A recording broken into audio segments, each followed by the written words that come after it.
Ensuring your online security is paramount, especially when it comes to your social media accounts like Twitter. Today, we'll guide you through the steps to create a strong password on Twitter for your PC. Let's get started.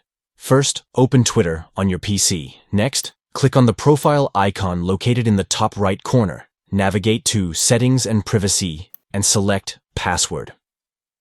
Now it's time to enhance the strength of your password. Your new password should meet the following criteria. 1. It must have a minimum of 12 characters. 2.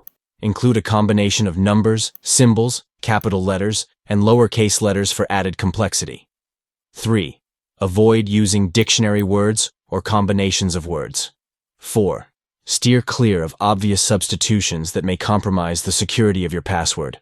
Once you've crafted a robust password, rewrite it to ensure accuracy. Finally, click on Save Changes to update your password securely. By following these steps, you can fortify your Twitter account against potential security threats and keep your information safe. Take charge of your online security today by creating a strong password that safeguards your digital presence effectively.